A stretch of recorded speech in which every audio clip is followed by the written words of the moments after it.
This video is brought to you by the patrons over at Patreon. Please help me to avoid those dirty sponsorships. Penny's Big Breakaway was the game that I was most looking forward to this year. As great as Sonic Mania was, I was way more excited that the creators were pouring their skills into something new. Something with a fresh perspective, Something without all the baggage that Sonic drags with him. And yeah, I was right to be excited.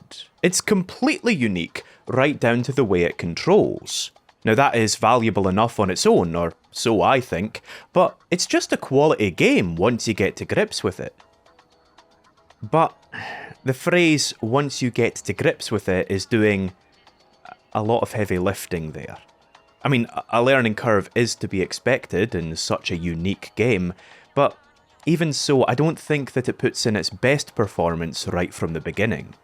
The game launched to polite applause rather than a standing ovation. The impression I got was that people had a lot of misgivings.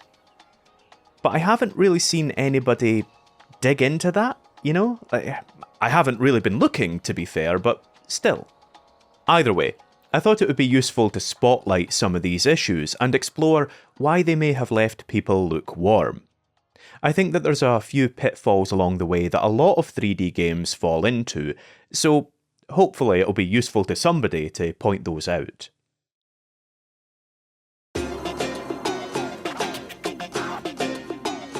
So the game is based on the interplay between Penny and Yo-Yo. Penny is controlled with the left stick and Yo-Yo is controlled with the right. And both are kind of independent from each other. You have to think of this fairly literally. Or, as literally as you can take a cosmic yo-yo. A swing isn't just for show. Penny will physically swing lower, and you have to take that into account when you're lining up a jump. You can swing under things, but if you're too close to the ground, you will land and stop. That makes sense. There's loads of wee details like this. Like, if Yo-Yo touches an electric fence, Penny will get shocked too. Stuff like that. Now, it takes some getting used to be sure, but I have to be clear, this is not the part that I have a problem with. This is the game seeing its own unique ideas through to their logical conclusion. That is brilliant, I love that. I think we need more stuff like that. But the controls are very particular. And in such a fast game, that means that they sometimes feel unreliable. Most of your actions are on the right stick, so there's a lot of room for miscommunication between you and the game. A slight hold is the difference between Penny swinging and plummeting. The margin between attacking twice and a dash is measured in milliseconds, and an imperceptible difference in degrees can have massively different outcomes. Speed, of course, exaggerates these problems. The faster you're going, the less time you have to respond to a mistake. Take the simple act of walking or running. You push the analog stick, you see how you're moving, and then you make adjustments accordingly. When dashing or swinging, though, you slam the analog stick, and you only figure out if the angle was correct after you're already careening through the air. I ended up having to do a lot of frantic course correction. There's also the fact that Penny and Yo-Yo can sometimes become desynced. If you want to use two moves in succession, you have to wait for Yo-Yo to return to Penny first. So if you're focusing too hard on moving Penny around, the player character, Yo-Yo can do something unexpected that messes with you. So when you're rolling too close to the ground, it sometimes doesn't work. Yo-Yo sometimes doesn't lock onto targets properly. It sometimes won't go over a lip or an edge, and sometimes it'll take off at an unexpected angle, leaving you to react very suddenly to a shift in momentum and direction. Fractions of a second can be the difference between a move working or not. Your instincts and muscle memory can betray you. Now, of course, I can't tell you for certain that these are the game's fault. I can't rule out the possibility that I'm just shite. But it felt inconsistent. Sometimes I would do something completely normal, I'd done it a million times before, and it didn't work for reasons that I am still unclear on. And that left me frustrated and distrustful. That's not a great mindset to be in when the game already has a learning curve on it, you know?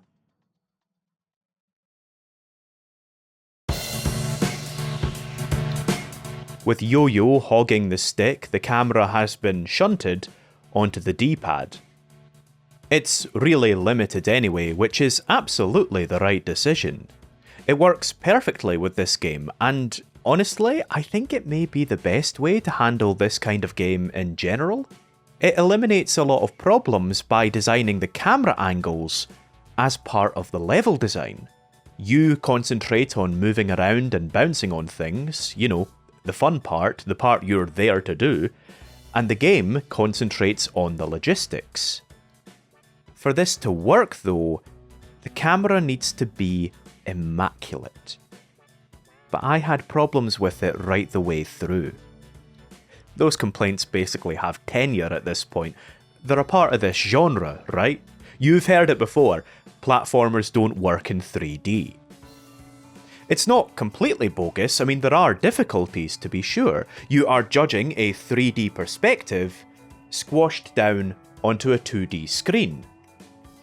And that is kind of the problem. Penny's Big Breakaway isn't very careful working around that. The camera isn't very disciplined. It'll often swing around in the middle of tricky sections, even if Penny is already in the air. Holding the analog stick in one direction has different outcomes as the camera moves. So the player is always having to unconsciously compensate for the change in controls and perspective. You line up a jump, the camera shifts, and all of a sudden you've overshot. This is where the wiggling starts, the nervous fiddling every time you try and land. I know you know what I mean. I know that you've done it in at least one game. The camera will also swing up to follow Penny as she jumps, but that sometimes moves your landing platform out of frame. On top of that, the drop shadow disappears when Penny is a few feet from the ground. It defeats the whole point. The shadow will tell you you're safe to land, only when it's too late to do anything about it anyway. All of this together makes it impossible to judge the perspective sometimes. It makes landing in the middle of the busker bonus stage a nightmare. I was never truly confident that I was going to get it right. The best platformers use an array of techniques to overcome, or at least help with, these issues. Crash Bandicoot is the example to learn from, a linear game with rigorous camera discipline. The camera doesn't pivot around Crash, but instead follows him laterally, meaning that holding a direction has a consistent outcome. It rarely changes angle, and when it does, it's only when the player is on solid ground. Again, consistency is key. Pressing a direction after that point will move Crash a consistent distance on screen. The game also has a clear circular drop shadow, letting the player know ahead of time when they're safe to land. Altogether, the confidence this creates is worth its weight in gold. Moving Crash around becomes instinct. If you want to feel the difference, actually, play this back to back with Crash 4. Its camera pivots around Crash, so he moves in an uneven curve, even if you're using the D-pad. Look how much more wiggling I have to do. This is poison to a 3D platformer. Thankfully, Penny's Big Breakaway isn't about precision platforming, so these problems aren't nearly so ruinous. Nevertheless, it is stressful working around the camera's quirks. Even when you know how it's going to move ahead of time, it's a strain having to compensate for it mentally.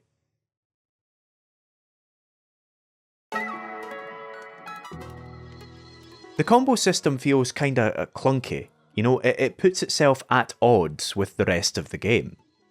The premise is simple. The combo tallies with every action and drops when you touch the ground. Now the first problem is that's easy to exploit. You can combo indefinitely by jumping, dashing, swinging and rolling around in a circle. But this is also a game where you often have to stop to press switches, drag trolleys, spin screws, grab items, stand on platforms, read dialogue, play golf. You get it. Interact with stuff. Successfully keeping your combo throughout means a lot of clumsy jumping back and forth, for which you're rewarded with a higher combo. That might sound like there's no harm done then, but my question is this: what kind of behaviour does this encourage? Now, of course, I can only speak for myself, but it encouraged me to play in a less fun way. I would avoid interacting with the levels. I would constantly roll upon landing, even when I didn't want to. I would avoid using cool moves like the yo-yo bounce, and I would mash in these momentum-killing double jumps wherever I could, for no reason, basically. Rather than get me into a groove, the game felt less fluid when I was trying to keep my combo up. Landing into a pirouette on a screw, for example, is a real pig. Touching a penguin will instantly end the combo and obscure the screen with this big speech bubble, so if they swarm in a particular awkward way, you can be forced out of position. And more than once, I had to choose between my combo and exploring the level. Do you see what I mean? The combo system makes skilled play and exploration kind of mutually exclusive. Now, I was playing Pizza Tower around the same time, and I want to show you how its combo system pushes the player to play in the most enjoyable way. The way it works is this: killing enemies will tally your score and start a timer. Smashing obstacles, collecting pickups, and killing more enemies resets the countdown. Now, first off, that is not exploitable, because killing an enemy means that you, of course, can't kill that enemy again. So you constantly have to keep charging forward to find new stuff to break. You are constantly rewarded for engaging with the level. Even secret areas are stuffed with opportunities to score points. The combo system then intuitively shows you how to play as Peppino. You feel his desperation, scrambling under a ticking clock. All the while it is rewarding creativity and expertise. You have just enough time between actions to carve your path through the level. Now, you guys know that I'm not just saying copy Pizza Tower, right? I don't have to explain that.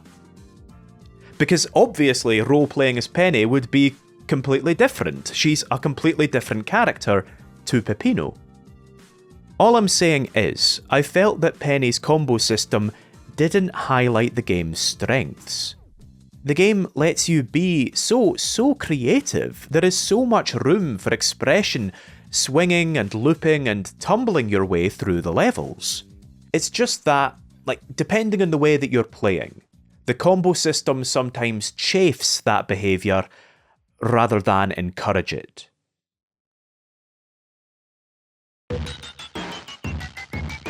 Now, I mentioned there that stopping to interact with the level was disruptive. And I feel that the collectibles are a big part of that problem. There are 3 hidden coins in every level. Now, Mario has used a similar setup for a while, right? This wasn't a daft decision. But I have to be honest with you, I've never been a fan of this.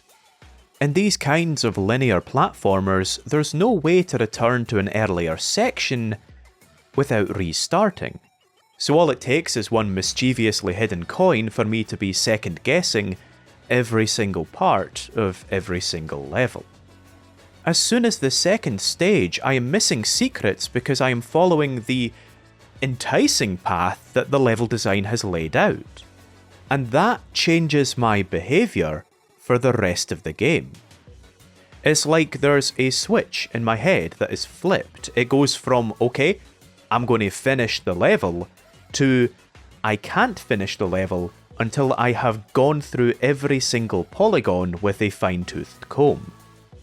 A perfect example can be found in the editorium, where I double back on myself during a high-speed chase because, until I check, I cannot be 100% sure that there isn't a secret behind the falling pictures. I kinda ruined this set piece for myself. You know, again, I am playing in a less fun way. Now, again, you understand that I am not saying there should be no secrets, right? Finding a cool secret gets you to engage with more of the level, which is obviously a good thing. But framing is important, because when the secrets are tallied at the end like this, they feel prescriptive. They encourage a kind of meticulous play at odds with the game's vibe. I found myself distracted from the moment-to-moment fun. I'm constantly worrying, what if I've missed one? I'd better double back and check. They also, as mentioned, kill your combo by having you stop to pull some trolleys or something. I think the proof's in the pudding here. When I was replaying levels and so I could stop worrying, the game became 100 times more fun. So there are actually 3 other challenges in each level. The Denizen Dilemmas have you solving problems for characters that are dotted around the level. Sometimes they're hidden, sometimes not. I actually think they're a better fit for this kind of game, but they have some issues too. The checkpoint that starts these challenges is unmarked, so it's possible to accidentally pass them. You have to take your eyes off the game to read the request. Sometimes a timer starts immediately, piling the pressure on before you can even read what you're supposed to do. A lot of the requests have you grab an item, and like I say, yo-yo can be temperamental. And ending the challenge is vague as well. You can fail by getting too close to the end, not getting close enough, or just not finding it in the first place. If you've got a flow going, at least one of these problems is going to trip you up. To suggest some simple changes, not to tell you how to suck eggs, just to illustrate my point, the start and end boundaries could be marked, and deliveries could start only after the player grabs the item, them opting into the challenge. Putting these quirks together, if you want to get everything in a level, you really have to slow down and keep your eyes peeled. I don't want to do that in this game, because speeding through it is so rewarding.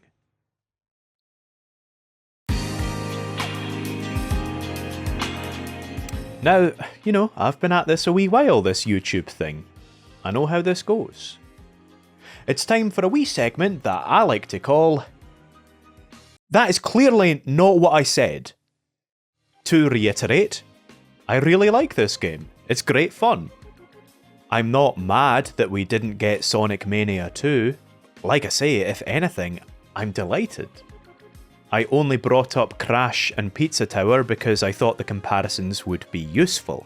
I didn't say that either was better. I know that in a previous video I was fairer to Balan Wonderworld. To be clear, Penny's Big Breakaway is better by miles. I know that you can use a more traditional control scheme, but I don't think it suits the game as well. I don't think the devs are incompetent. I don't think I could do better. I don't think you should have to listen to me either. It's possible that we just disagree. And, lastly, skill issue.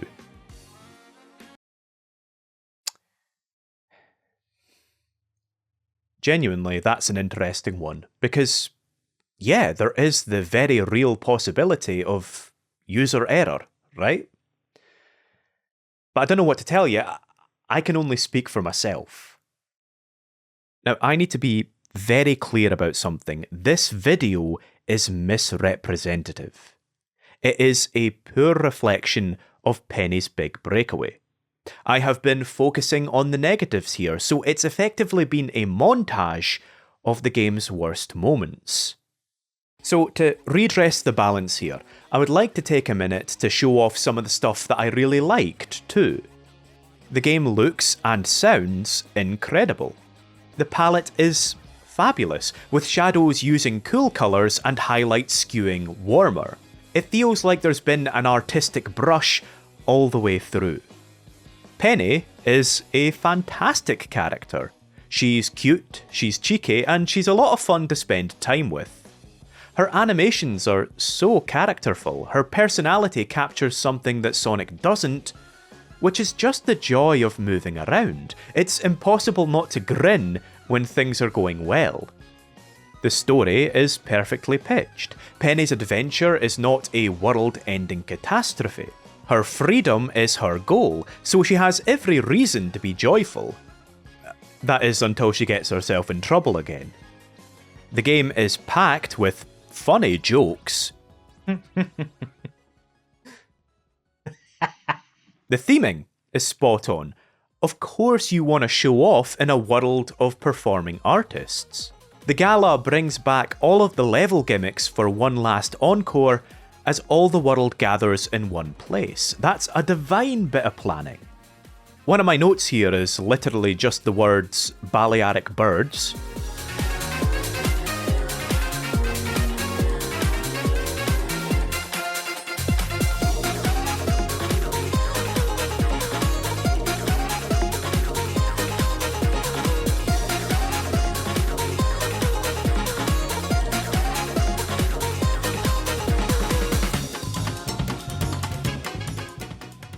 What can I say? Balearic birds. The game is exhilarating. It balances player expression and level design in a way that Sonic only rarely succeeds at, and it does it consistently too, across a ton of levels. This is a meaty game. There's no dip in quality either. If anything, the levels only get better as the game goes on. The dash into swing combo is incredible, an absolutely breathtaking bit of design that gives the player so much control and freedom. And the bug fixes have been judicious. That's not meant to be a backhanded compliment. Seriously, the game is in a much better spot than it was at launch, and I appreciate that.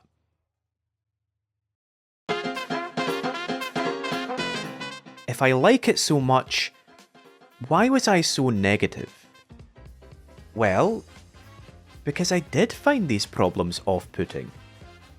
It took until my second playthrough for me to really start loving Penny's Big Breakaway, and I can't honestly tell you that I'd have stuck with it that long had I not already determined to make a video on it.